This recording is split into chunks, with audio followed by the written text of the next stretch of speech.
ఈ రోజే డౌన్లోడ్ చేయండి. మీ ఫేవరెట్ షోస్ చూడండి. కానీ 2 సార్లు మిస్ అయింది. అలాగని అన్నిసార్లు మిస్ అవ్వలేదు. అన్నిసార్లు ఎవరు వచ్చి కాపాడలేరు కదా.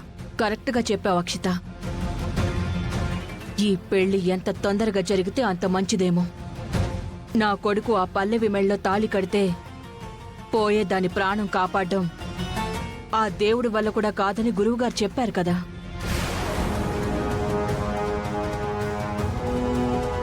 గురువుగారు అంటున్నావు ఏంటమ్మా?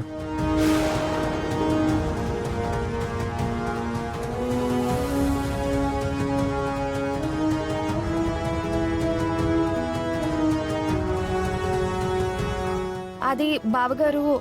నువ్వాగు, నేను విన్నాను. గురువుగారు అంటున్నావు, ఏం చెప్పారు మమ్మీ? అది అంటే మన గురువుగారు హిమాలయాస్ నుంచి మొన్నే వచ్చారా. మొన్న అనుకోకుండా ఆయన్ని కలిశాను. కలిసావు?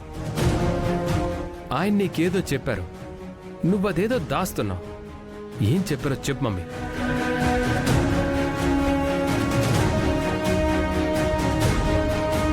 నాకిప్పుడు అర్థమైంది మమ్మీ. పల్లవి అంటే నాకు ఇష్టం లేదు, తనని ఇంటి కోడలుగా చేసుకోవడం అసలు ఇష్టం లేదని చెప్పి నువ్వే పల్లవిని పెళ్లి చేసుకోమని పట్టుబడుతున్నావు. పెళ్లి చేసుకోకపోతే చేస్తానని నన్ను కూడా బెదిరిస్తున్నావు. దగ్గరుండి మరీ పెళ్లి పనులు చేస్తున్నావు. ఇవన్నీ ఎందుకు చేస్తున్నావు నేను చెప్పనా? ఆ పల్లవితో నా పెళ్ళైతే అన్ని విధాలా బాగుంటుందని గురువుగారు చెప్పారు. అవునా కాదా? దానికోసమే కదా నువ్వు దాన్ని నాకిచ్చి పెళ్లి చేస్తున్నావు. బావగారికి ఇలా అర్థమైనట్టుందా అంటే? అది కాదు నాన్న. అది కాకపోతే అసలు ఏంటి మమ్మీ? ఎందుకు దాన్నిచ్చి నాకు పెళ్లి చేయాలనుకుంటున్నావు? నాకిష్టం లేదు, తనని పెళ్లి చేసుకుంటే మనశ్శాంతిగా ఉండలేనని చెప్తున్నాను కదా. ఎందుకు నీకు అర్థం కావట్లేదు? అర్థం చేసుకోవాల్సింది నేను కాదురా, నువ్వే నన్ను అర్థం చేసుకోవాలి.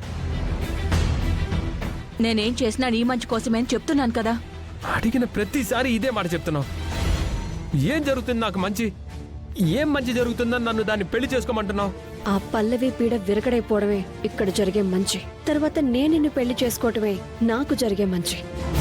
చూడు చరణ్, ఇదే మ్యాటర్ నువ్వు చాలాసార్లు అడిగావు.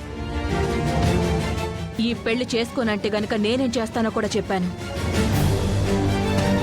నిజంగా మా అమ్మ ఏమైనా నా గురించి ఆలోచిస్తుంది అని నువ్వు మనస్ఫూర్తిగా నమ్మితే గనక ఈ టాపిక్ గురించి ఇంకెప్పుడు నా దగ్గర మాట్లాడొద్దు.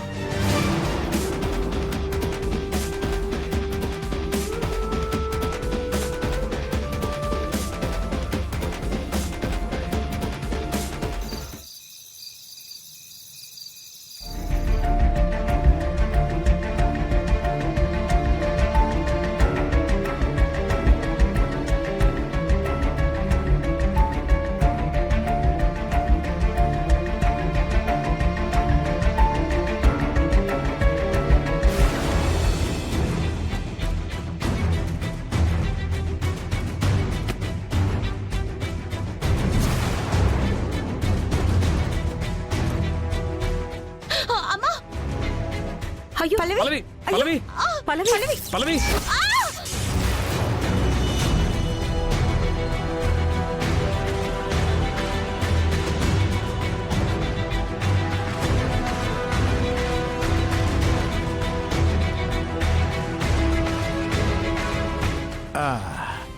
అమ్మా గుండమ్మా, షాపింగ్ నుంచి వచ్చేసావా?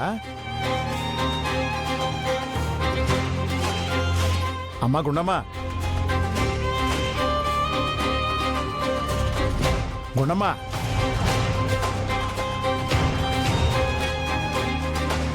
గుండు, ఏంటండి? ఏం ఆలోచిస్తున్నావు?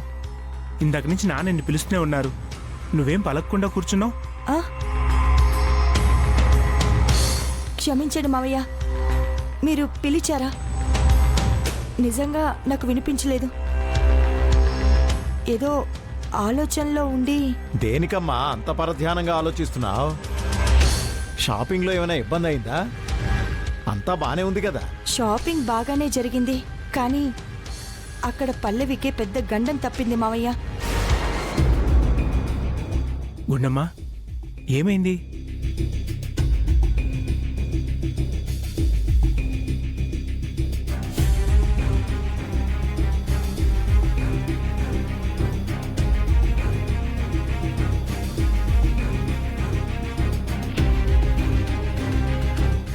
ఓహో, అంటే దోషం ప్రకారం ప్రాణగండం మొదలైందన్నమాట. ఇంటి నుంచి బయలుదేరేటప్పుడేమో దిష్టి గుమ్మడికాయ కింద పడిపోయింది. అక్కడికెళ్తేనేమో అలా జరిగింది. దానికి తోడు పల్లవి మాటల్లో తన మీద పూలకుండి పడబోయింది అని కూడా చెప్పింది. పెళ్లి పనులు మొదలుపెట్టినప్పటి నుంచి ఈ జరుగుతున్నవన్నీ చూస్తుంటే నాకేదో భయంగా అనిపిస్తుంది మావయ్య గారు. అమ్మా గుండమ్మ, ఏవో కొన్ని సంఘటనలు అనుకోకుండా జరిగినంత మాత్రాన అదేదో కీడు అని ఎందుకు అనుకుంటున్నావమ్మా?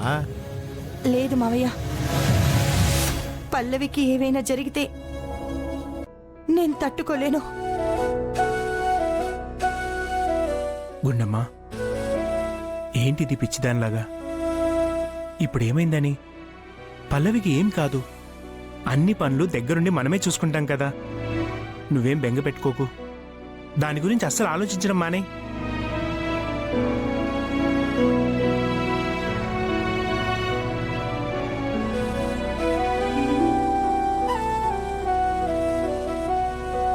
మీరందరూ దానికి దగ్గరుండి చేసేది పెళ్లి కాదు, దాని చావు.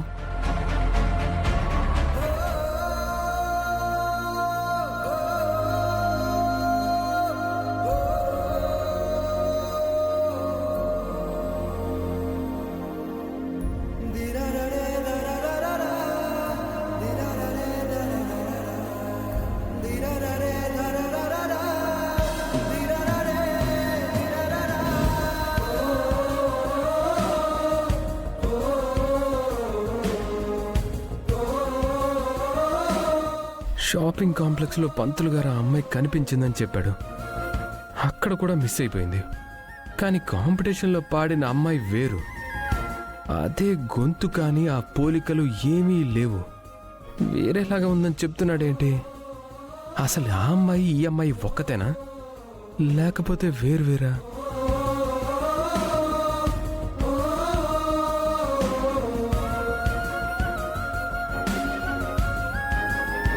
ఏంటి మాస్టర్ ఏదో టెన్షన్లో ఆలోచిస్తూ తెగ తిరిగేస్తున్నాడు? తనే అయి ఉంటుందా? ఈ అమ్మాయి వేరై ఉంటుందా? లేక ఇద్దరు ఒక్కటేనా? నాకలా కనిపించిందా? గుడిలో పాట పాడినప్పుడు వేరుగా ఉందా? ఏ అమ్మాయి అయినా ఒకలా ఉంటుంది కదా. గుడిలో ఒకలా, షాపింగ్ కాంప్లెక్స్లో ఒకలా ఎలా ఉంటుంది? శరణ్